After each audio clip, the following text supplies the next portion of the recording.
Welcome to the Hyundai i30N. This launch has been somewhat constrained in terms of time, so we've used every available opportunity to film, including in the airport and at the hotel, as you're about to see.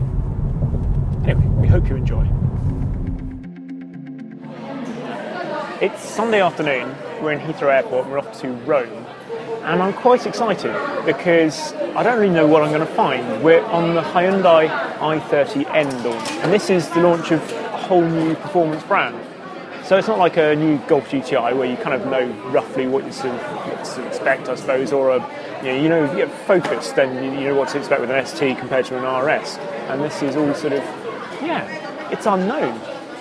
So it's exciting. A late flight, a piffling amount of sleep, a lack of coffee, and I looked, well, terrible the following morning. Brace yourselves. It's early the following morning, and this is the first time I've actually had a proper chance to look at the i30N.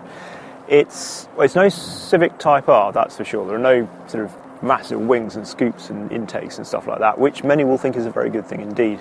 It's got this new blue, mimicking the rally car, a little lip at the front with a bit of red, spoiler at the back with a nice triangle light high up in it.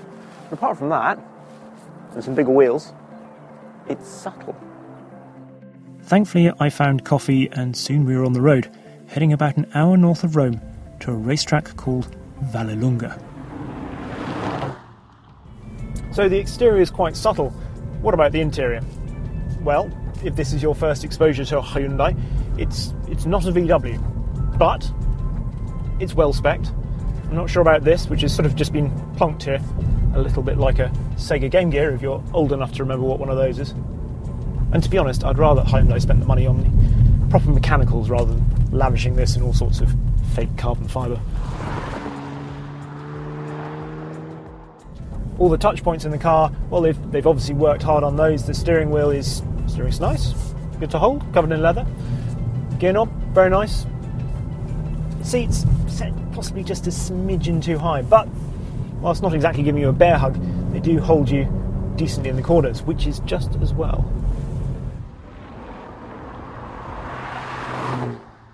And here we are at the circuit. Just going to do a few laps.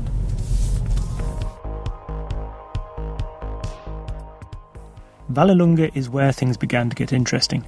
Given the slightly tame looks, the grip, poise and pace that the i30N served up on track was startling. Two things stood out in particular. Firstly, the well-weighted steering that inspired confidence both around the straight ahead and with lock-on, and actually communicated information. Secondly, the electronically controlled limited slip diff, which was hugely effective at laying the power down on corner exits. How would this translate to the road, though?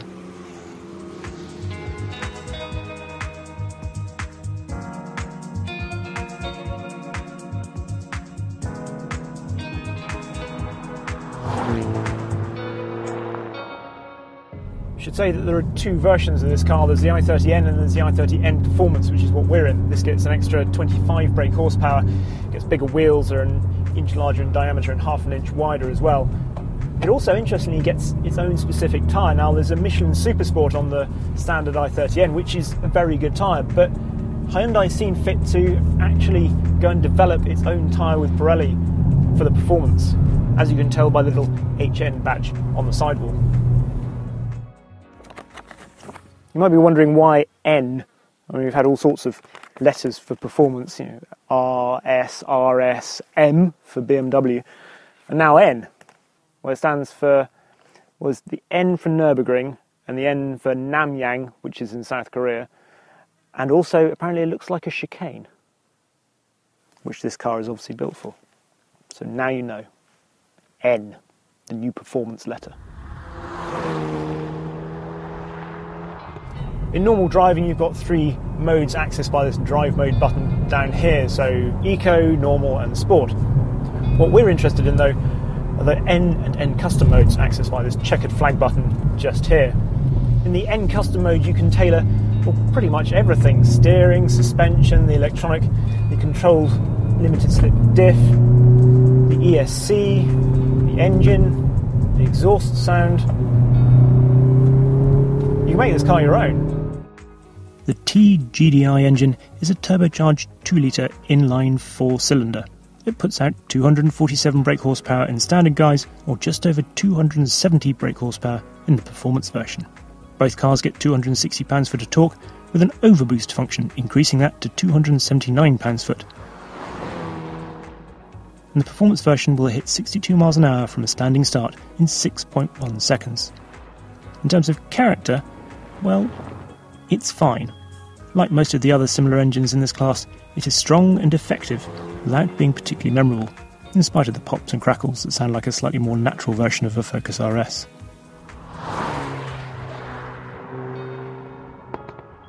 The i30N has McPherson struts at the front and a multi-link setup at the rear, which is all fairly predictable.